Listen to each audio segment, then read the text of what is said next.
जय हिंद स्टूडेंट, स्वागत है आप सभी का ग्लोबल नॉलेज के इस स्पीड बैच में। इसके पहले वाले क्लास में ध्यान रखना, हम आप सभी को बहुपद के विषय में बता दिए थे, बहुपद से क्वेश्चन कैसे बनेगा इसको समझा दिए थे और एक एक चीज को पूरा डिटेल में हम लोग बात कर लिए थे। कोई भी ऐसा टाइप नहीं था क्वेश्चन का जिसके ऊपर हम लोग चर्चा ना किए, एक एक क्वेश्चन कैसे पूछेगा उसके ऊपर चर्चा कर लिए थे और उसको पूरा बेसिकली जान लिए थे। ठीक।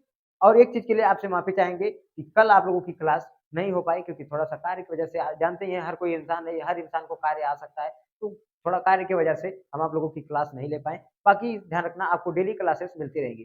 ठीक। तो अब शुरू करते हैं हम लोग। आज हम लोगों का टॉपिक रहेगा दो चरों वाले रैखिक समीकरण युग, क्योंकि एक एक चैप्टर वाइज चैप्टर एक एक चीज को हम लोग रिवाइज करेंगे और उसको कंप्लीट करेंगे। तो आज का टॉपिक हमारा है दो चरों वाले रैखिक समीकरण युग। तो शुरू करते हैं। ध्यान देना, दो चरों वाले रैखिक समीकरण युग से प्रश्न कैसे बनेगा और क्या होगा दो चरों वाला रैखिक समीकरण युग, पहले इसके एक एक चीज को पूरा डिटेल में हम लोग जान लेते हैं। सबसे पहले समझो कि दो चर वाला रैखिक समीकरण युग्म क्या होगा। पहले तो हम आपको बताए थे चर और अचर के विषय में। किसको बताए थे?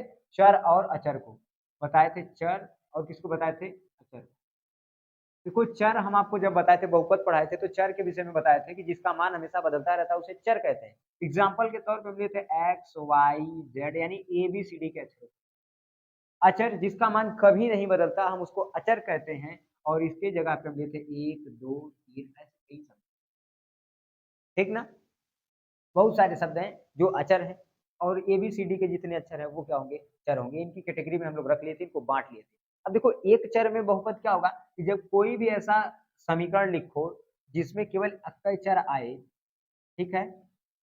केवल कितना चर आए? एक ही चर आए। देखो इसमें कितने चर आ रहे हैं? एक ही चर आ रहा है। तो कोई भी ऐसा समीकरण लिखो जिसमें केवल एक ही चर आए, जैसे इसमें यक्ष यक्ष ही आया है, यक्ष आया है, तो एक आया है, तो इसे एक चर वाला समीकरण कहेंगे। अगर कोई ऐसा समीकरण लिखो, कोई ऐसा समीकरण लिखो जिसमें दो अलग अलग चर आए, उसे कहेंगे दो चर वाला समीकरण। तो क्या कहेंगे? दो चर वाला रैखिक समीकरण। अगर कोई ऐसा समीकरण लिखो जिसमें तीन ठो अलग अलग चर आए, उसे कहेंगे तीन चर वाला समीकरण। समझ में आ गया? नहीं आया? समझो, जिसमें ऐसे ऐसा समीकरण लिखो जिसमें केवल एक ही चर दिखाई दे, चाहे एक्स है तो एक्स दिखाई दे, वाई है तो वाई दिखाई दे, तो उसे हम कहेंगे एक चर वाला। जैसे एक्स है तो इसमें एक्स दिखाई दे रहा है, वाई नहीं दिख रहा है, तो वही है कि जिसमें केवल एक ही चर दिखाई देगा उसे कहेंगे एक चर वाला रैखिक, एक चर वाला समीकरण। जिसमें दो ठो अलग अलग दिखाई देंगे उसे दो चर वाला समीकरण। जिसमें तीन अलग अलग चर दिखाई देंगे उसे तीन चर वाला समीकरण। अब देखो, इसको रैखिक समीकरण क्यों कहते हैं? क्योंकि ध्यान देना, आप 9th में पढ़े होंगे तो वहां पे आपको बहुपद वाले चैप्टर में बताया गया होगा कि जिसकी घात एक होती है उसे कहते हैं रैखिक बहुपद। तो उसी तरीके से इसमें देखोगे तो चर राशि की घात एक ही है, अर्थात इसे क्या कहेंगे? दो चर वाला रैखिक समीकरण। कोई दिक्कत? समझ में आ गया होगा? अब चलते हैं हम लोग आगे। इस चैप्टर में ध्यान रखना, आपको ज्यादा कुछ बेसिकली नहीं है, बस ध्यान रखना यक्स और वाई का मान निकालना। एक्स वाई का मान हम लोग दो विधियों से निकालना सीखेंगे, एक विलोपन विधि और एक प्रतिस्थापन विधि। और दोनों ही विधियां बहुत महत्वपूर्ण और बहुत मजेदार हैं, एकदम मस्त समझ में आएगा आसानी से। बट हम आपसे एक ही आशा रखेंगे कि आप विलोपन ज्यादा अप्लाई करने का प्रयास कीजिएगा, क्योंकि विलोपन आसान है और एग्जाम में इससे प्रश्न भी जल्दी लग जाते हैं, छोटी विधि है, इसलिए विलोपन अप्लाई कीजिएगा। बाकी हम दोनों आपको पढ़ाएंगे, दोनों विधियों में से कौन विधि अच्छी लगी आप कमेंट करके जरूर बताइएगा। ठीक, तो देखते हैं हम लोग सवाल को आगे बढ़ाते हैं। तो शुरू करते हैं हम लोग। हमारे पास क्वेश्चन है, ध्यान देना, जो पहला क्वेश्चन है इसमें एक समीकरण दे रखा है, दिया है 4x प्लस 6y बराबर 8। ये है समीकरण एक। और एक दिया है 3x प्लस 5y बराबर 8। ये है समीकरण दो। ठीक, हमारे पास दो समीकरण दे रखा है, एक ये वाला और एक ये वाला। अब हमें क्या करना है? इन दोनों ही समीकरणों को सॉल्व करना है। तो हम सबसे पहले प्रतिस्थापन विधि से इनको सॉल्व करेंगे। किस विधि से? प्रतिस्थापन विधि।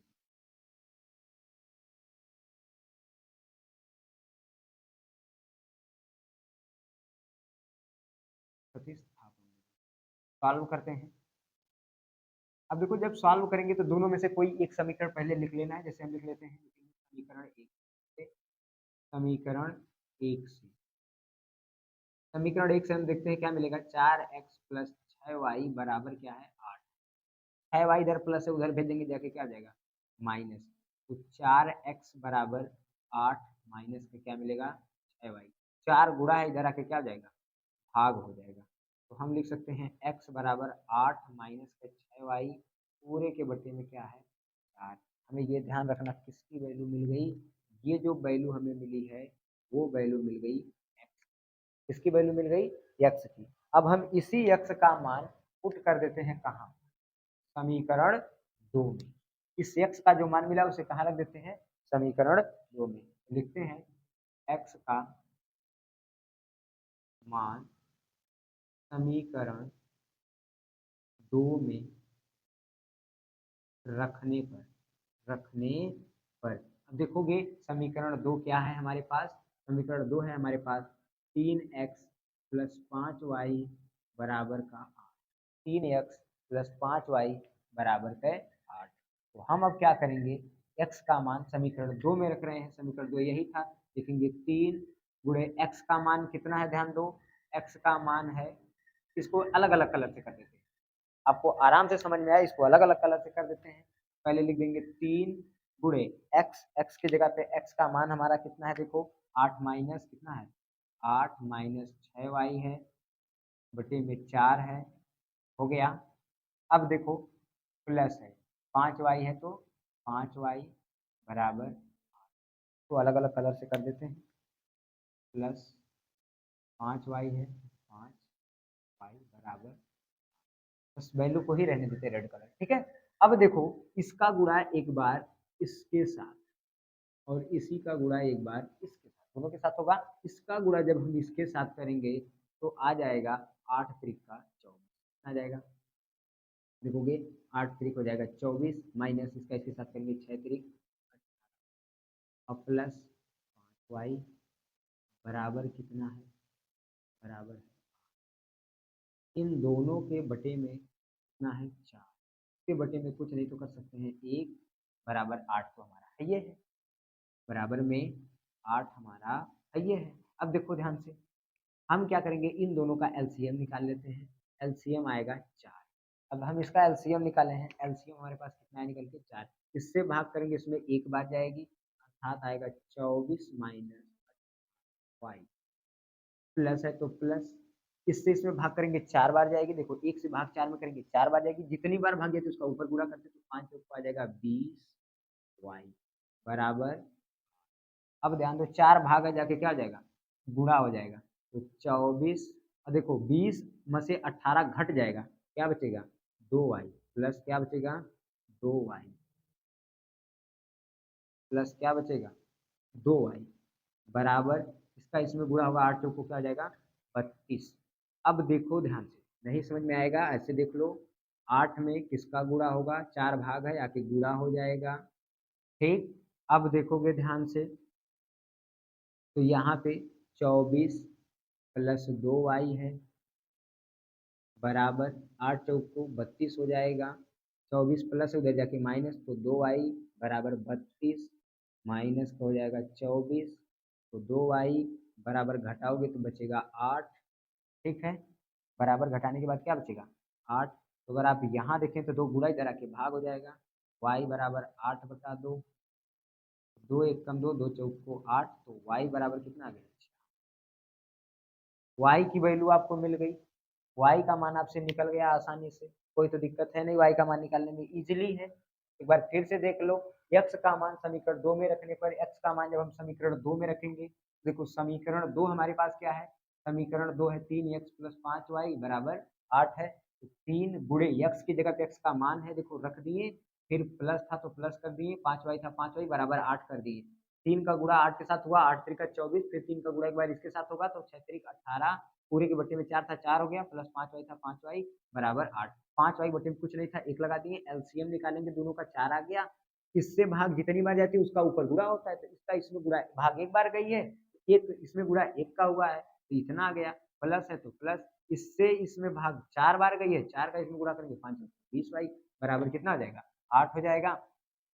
नॉर्मल अब देखो क्या करेंगे आराम से 8 हो गया, अब ये इधर भागा इधर जाके गुणा हो जाएगा, और देखो 24 था तो 24 आ गया, 20y प्लस था 18y माइनस था घट गया क्या बचा 2y, बराबर इसका इसमें गुणा करेंगे 8 गुणे 4 हो गया 24 प्लस 2y बराबर 32 है।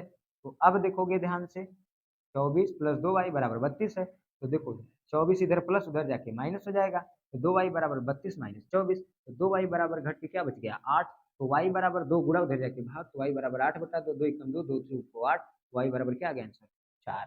कोई दिक्कत एक बार हम फ्रेंड देख लेते हैं पूरा आ रहा है कि कहीं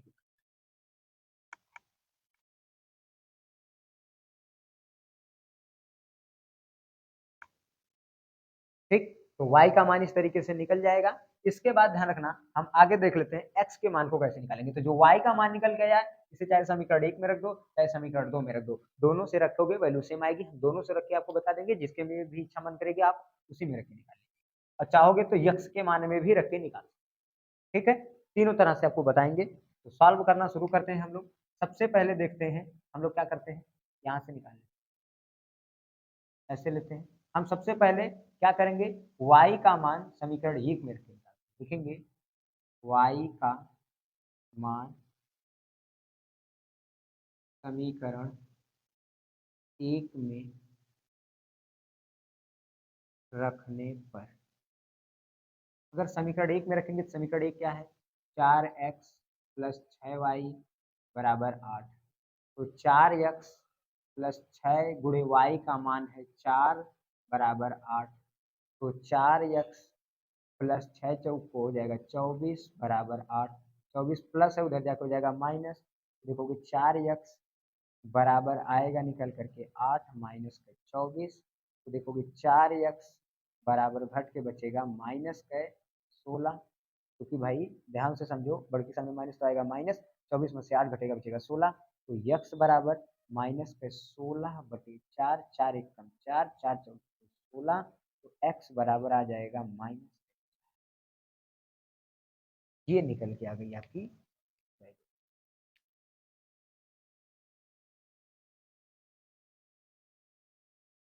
तो इस तरीके से किसका मान निकल के आ गया हमारा x का मान निकल के आ गया। अब ध्यान से समझो ये हो गया समीकरण 1 में रख के निकालने पर। अब हम किस में रख के निकाल लेते हैं समीकरण 2 में। देखो x का मान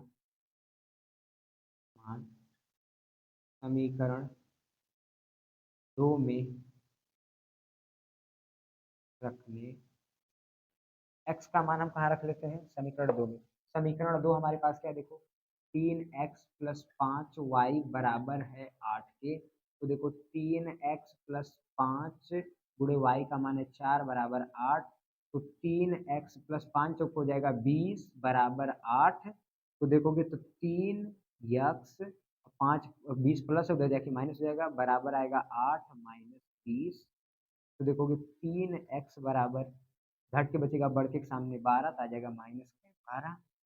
ठीक 3 गुणा इधर आके भाग तो x बराबर माइनस 12 बटे 3 3 एक कम 3 3 चौक को 12 तो x बराबर आएगा माइनस 4।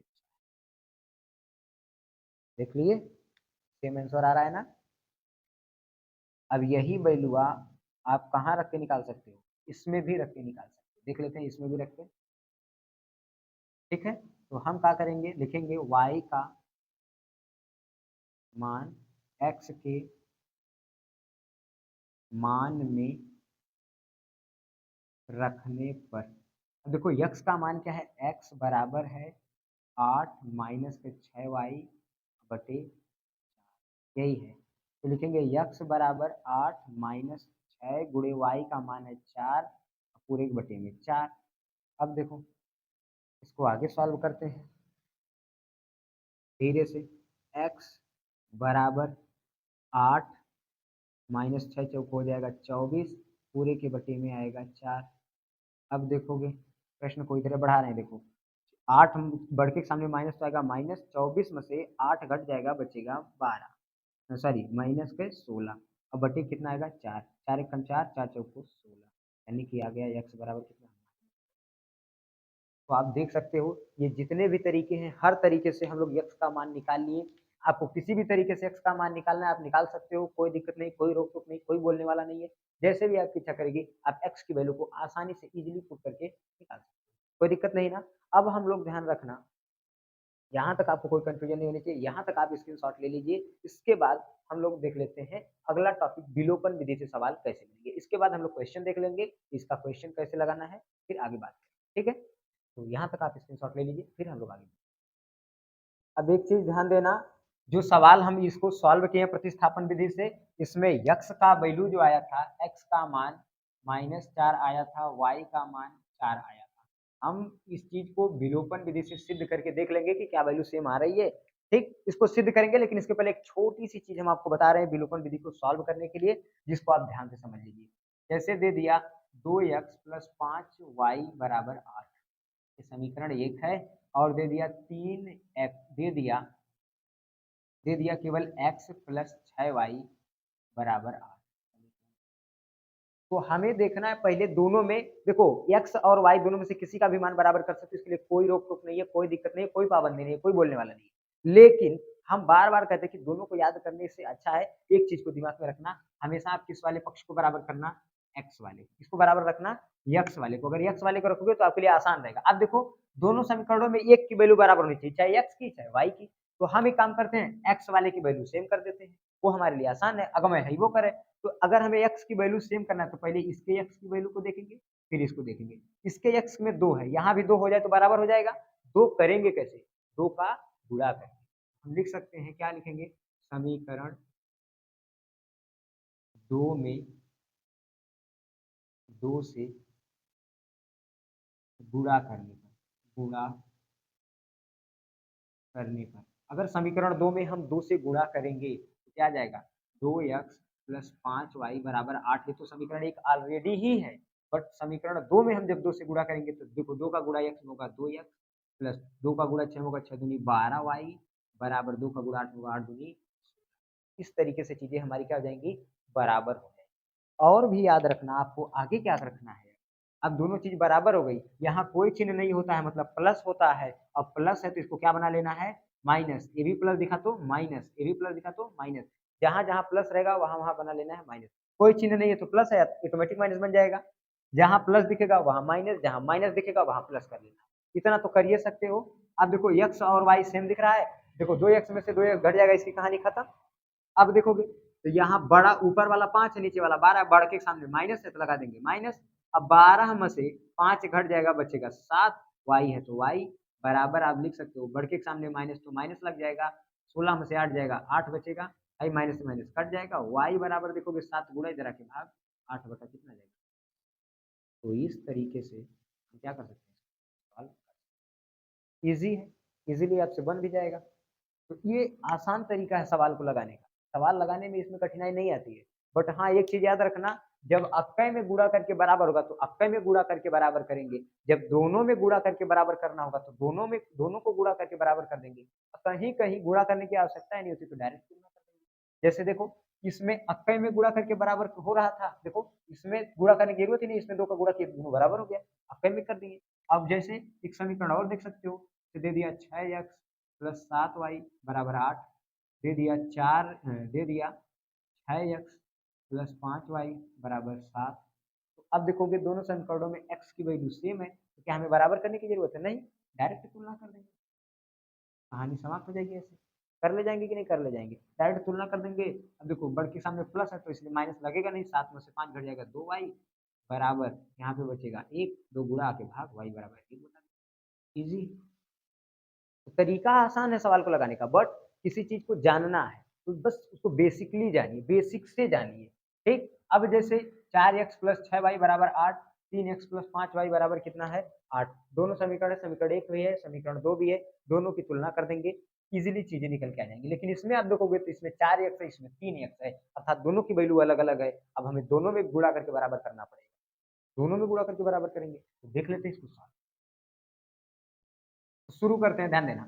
समीकरण 1 में देखो 4x है और इसमें है 3x, तो हम किसका किसका गुणा कर दें कि दोनों की वैल्यू बराबर हो जाएगी। तो अगर इसमें हम 3 से करेंगे, इसमें अगर हम 4 से कर दें तो मान बराबर हो जाएंगे। देखो अगर इसमें 2 से करेंगे तो ये 8 आएगा, इसमें 2 से करेंगे तो ये जो है 6 आएगा, बराबर नहीं होगा। इसमें 3 से करेंगे तो ये 12 आएगा, और इसमें 3 से करेंगे 9 आएगा, बराबर नहीं होगा। लेकिन अगर इसमें 4 से करेंगे तो 12 हो जाएगा। तो हम अगर इसमें 3 से कर दें और इसमें 4 से कर दें तो दोनों की वैल्यू बराबर हो जाएगी। तो लिखेंगे हम क्या, ये देखो विलोपन विधि, इस विधि का नाम क्या है, विलोपन विधि। ठीक, इसी विलोपन विधि से हम सवाल को हल करेंगे। तो हम लिख सकते हैं कि समीकरण समीकरण 1 में 3 तथा 2 में 4 से गुणा करके तुलना करने पर समीकरण 1 में 3 से तथा 2 में 4 से गुणा करके क्या करना है, हमें तुलना करना है। तो हम क्या लिखेंगे, 4x प्लस 6y बराबर 8 है। हम इसमें 3 का गुणा करेंगे, तो 3 का गुणा करेंगे 3 चौक हो जाएगा 12x प्लस 3 का इसमें गुणा होगा तो 3 छक हो जाएगा 18y और 3 का इसमें गुणा होगा तो 3 और 8 24। ये हो गया हमारा समीकरण 1। इसको देखो, इसमें 4 का गुणा करेंगे 2 में तो 3 चौक को 12x प्लस है तो प्लस, इसमें 3 का होगा तो 4 का होगा 4 पचे 20y बराबर, इसमें 4 का होगा 8 चौक को 32।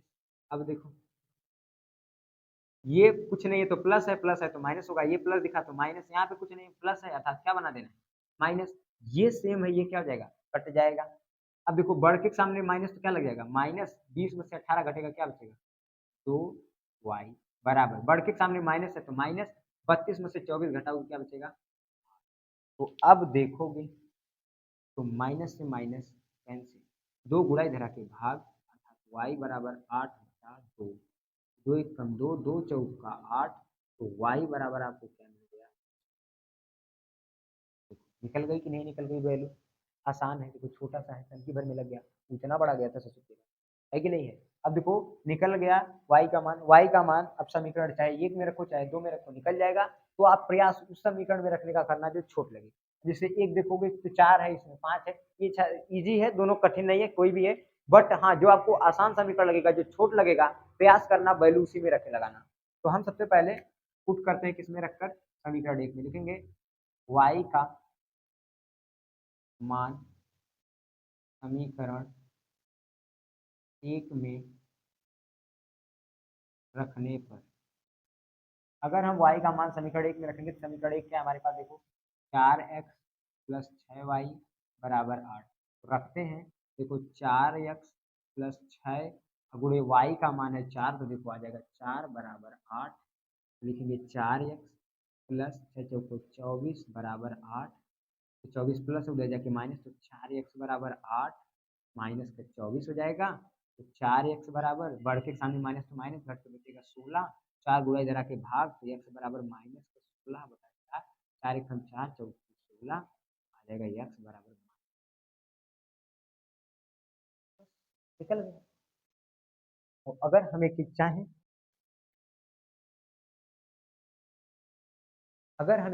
तो हमारे पास क्या है, देखो समीकरण 2 में रख देते हैं, y का मान कहाँ रख देते हैं, y का मान समीकरण कहाँ रख देते हैं, 2 में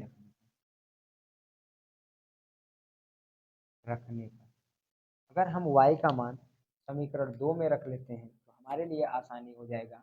समीकरण 2 है 3x प्लस 5y बराबर 8, देखो 3x प्लस 5 गुणे y का मान है 4 बराबर 8, तो 3x प्लस 5 को हो जाएगा 20 बराबर 8, तो 20 प्लस हो जाके माइनस, तो 3x बराबर हो जाएगा 8 माइनस का 20, तो 3x बराबर आ जाएगा घट के माइनस के 12, क्या बचेगा माइनस का 12, 3 गुणा इधर जाके भाग हो जाएगा, x बराबर माइनस का 12 बटे 3, काट दोगे तो क्या आएगा माइनस के 4, तो x बराबर क्या निकल के आ गया माइनस के। तो इस चीज पे अगर आप ध्यान देंगे ना तो आप देखेंगे जो हम प्रतिस्थापन विधि से लगाए थे तब भी आंसर सेम आया, विलोपन से लगाए तब भी आंसर सेम आया, विलोपन से देखो इतना में लग गया, प्रतिस्थापन से बढ़ा गया था। तो आपके ऊपर है प्रश्न, आप कैसे लगाते हो ये आपके ऊपर डिपेंड करता है कि आपको कौन सी विधि अच्छी लगी। बट हम आपसे एक ही रिक्वेस्ट करेंगे कि एग्जाम के लिए आप हमेशा विलोपन विधि प्रेफर कीजिएगा, क्योंकि विलोपन विधि आसान भी है और छोटी भी है, नॉर्मल लग भी जाता है, ज्यादा दिमाग नहीं खर्च करना पड़ता है। तो प्रेफर आपसे हम यही करेंगे। ठीक है, क्योंकि एग्जाम में आपके पास कई क्वेश्चन के प्रश्न रहते हैं, तो ऐसे कंडीशंस में आपके लिए विलोपन विधि ज्यादा प्रेफर करें। ठीक, बाकी हम आपको कुछ क्वेश्चंस दे रहे हैं होमवर्क के रूप में, आप इनको कर लीजिएगा। कल हम लोग इसके प्रश्न एग्जाम में कैसे आएंगे उस पर चर्चा कर लेंगे। बाकी अब आपकी ये विधियां खत्म हो गई और कल चर्चा करने के बाद क्वेश्चन के ऊपर ये पूरे तरीके से चैप्टर आपका समाप्त हो जाएगा। और एक चीज याद रखिएगा, किसी भी चैप्टर्स के मेन उसके बेसिक्स होते हैं, तो बेसिक्स आपके लिए बहुत जरूरी है। तो इन चीजों को आप छोड़ करके मत भागिए। यहाँ से अगर आप मुंह मोड़ के भागेंगे तो आपके लिए फिर कहीं जगह नहीं, ये याद रखिए। ठीक, तो हम क्वेश्चन आपको दे देते हैं। क्वेश्चन नंबर 1 है आपका 4x प्लस 5y बराबर 7, समीकरण 1 है। और 9x प्लस 8y बराबर 2, समीकरण 2 है। ठीक, ये पहला क्वेश्चन है। और यहाँ पे क्वेश्चन नंबर 2 आपके लिए 3x प्लस 5y बराबर 6 और 4x प्लस 2y बराबर 7। ये समीकरण आपका 1 है, ये समीकरण 2 है। दोनों ही समीकरणों को आपको विलोपन विधि और प्रतिस्थापन विधि से सॉल्व करना है, दोनों को, विलोपन से भी और प्रतिस्थापन से भी। इतना क्वेश्चन आपको करना है। आज के ही क्लास में सारी चीजों के ऊपर चर्चा कर लेते हैं हम लोग, लेकिन क्लास काफी लंबी हो जाएगी तो मजा नहीं आएगा, तो इसलिए क्लास को छोटा करने के लिए हम लोग इस तरह से काम करेंगे। ठीक, मिलेंगे नेक्स्ट वीडियो में, तब तक के लिए